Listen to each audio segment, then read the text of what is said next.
अस्सलाम वालेकुम students, now we are going to discuss about remaining part of our previous topic, जिसमें बेटा हम लोग देख रहे थे कि स्टडी ऑफ मलेरिया को हम एज एन एग्जांपल जो वो डिस्कस कर रहे थे अपने बायोलॉजिकल मेथड के अंदर, ताकि हमें बायोलॉजिकल मेथड को जो हमने वो मज़ीद बहुत सारी चीज़ें हमें उसमें से जो है वो क्लियर हो जाए। तो हमने बेटा अब तक जब अपने जो कल के टॉपिक में डिस्कस किया था वो हमारा था कि हमने इसका इंट्रोडक्शन देखा मलेरिया का कि ये है क्या चीज़ है, फिर हमने उसमें रिकॉग्नाइज की अपनी प्रॉब्लम को, देन ऑब्जर्वेशंस पर हम आए थे। जो नेक्स्ट स्टेप हमारे पास बायोलॉजिकल मेथड में as an example of malaria को अगर हम देखते हैं तो वो हाइपोथेसिस आ जाता है। अब पता बेटा हमें पता है कि अब साइंटिस्ट क्या कहते हैं, बायोलॉजिस्ट क्या कहते हैं कि ऑब्जर्वेशन के बाद जो उनका नेक्स्ट स्टेप होता है वो बेसिकली टेंटेटिव एक्सप्लेनेशन होती है उनके ऑब्जर्वेशन की, डेट इज़ जिसको हम हाइपोथेसिस कहते हैं ना। अब यहाँ पर वो हाइपोथेसिस अपनी जो हमने कल की ऑब्जर्वेशंस हमने देखी थी उनके अकॉर्डिंगली वो जो यहाँ पर एक जनरल स्टेटमेंट हमारे पास आती है, जो हाइपोथेसिस आता है वो ये है कि Plasmodium is the cause of malaria, कि जो प्लाज्मोडियम है वो मलेरिया की वजह है।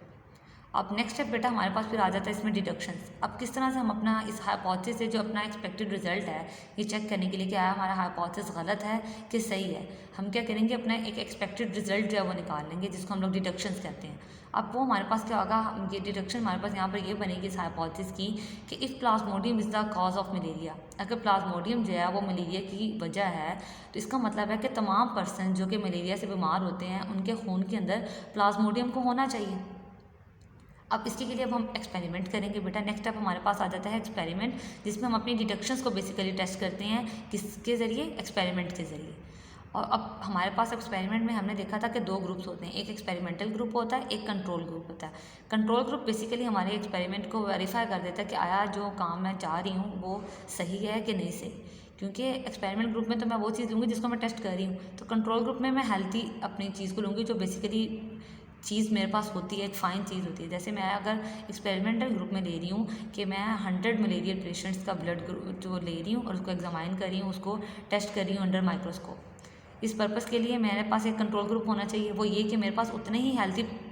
पर्सनस का जो है वो ग्रुप भी, ब्लड ग्रुप भी जो है वो होना चाहिए, जिसको मैं एग्जामाइन करूँ अंडर माइक्रोस्कोप। और फिर मैं उसमें चेंजिंग्स जो है वो ऑब्जर्व करूँ, जो चेंजिंग्स आएंगी वो बेसिकली मैं डिफेंड करेंगी कि मेरा हाइपोथेसिस सही है कि गलत है। अब बेटा इसी तरह से एक्सपेरिमेंट हम लोगों ने किया जब कि 100 जो है वो मलेरियल पेशेंट का ब्लड लिए, सैंपल लिए, और 100 ही हमने सैंपल लिए हेल्थी पर्सनस के। ठीक है, अब रिजल्ट हमारे पास बेटा इस एक्सपेरिमेंट के क्या आता है, रिजल्ट ने ये शो किया कि ऑलमोस्ट तमाम मलेरियल पेशेंट जो थे उन सबके ब्लड में प्लाज्मोडियम जो है वो पाया जा रहा था। इन 100 में से सिर्फ 7 हमारे पास सैंपल ऐसे आए बेटा हेल्थी पर्सनस के, ठीक है, जिसके पास प्लाज्मोडियम जो है वो पाया जा गया। मतलब 100 मलेरिया पेशेंट के तो तमाम ब्लड जो पेशेंट थे उनके तमाम ब्लड ग्रुप जो थे उनका जो सैंपल था उसके अंदर प्लाज्मोडियम पाया गया। लेकिन हमारा जो कंट्रोल ग्रुप था ना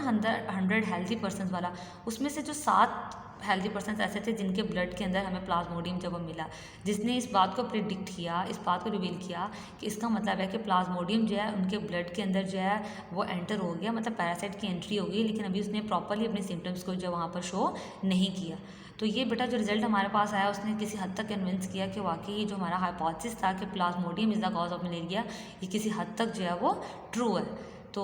इसी को बेटा अब हम जो है, क्योंकि उसने हमारे एक्सपेक्टेड रिजल्ट को जो है वो पूरा करके दिखाया, हमारे पास प्रूव हो गई बात की एक्सपेरिमेंट से कि तमाम मलेरिया पेशेंट्स के ब्लड में प्लाज्मोडियम पाया गया। तो बेटा मलेरिया जो है उसने बहुत सारे पेशेंट्स को एनुअली जो है वो किल करता है, और हमारे पास जो अकाउंट आता है एज एन एग्जाम्पल जो हम बायोलॉजिकल प्रॉब्लम यहाँ पर देखते हैं किस तरह से जो बायोलॉजिकल प्रॉब्लम जो है वो सॉल्व हुई वो हमने देखी। नेक्स्ट जो के हमने अपना प्रूव कर लिया अपने एक्सपेरिमेंट्स अपनी बात को कि वाकई ही जो प्लाज्मोडियम है वो कॉज ऑफ मलेरिया है। अपने नेक्स्ट बायोलॉजिकल प्रॉब्लम हम ये सीखेंगे कि how plasmodium gets into the blood of man, कि आया कि जो प्लाज्मोडियम है, ये जो मॉस्किटो है, ये मैन के ब्लड में आया कैसे। ये इंशाल्लाह हम अपने नेक्स्ट लेक्चर में डिस्कस करेंगे। आज का जो आपका टॉपिक था, जो आज का आपका काम था वो इतना ही था जितना हमने डिस्कस कर लिया है। इसको आपने बड़े अच्छे से याद करना है, हाइपोथेसिस, डिडक्शन एंड एक्सपेरिमेंटेशन और उसका result. Thank you so much.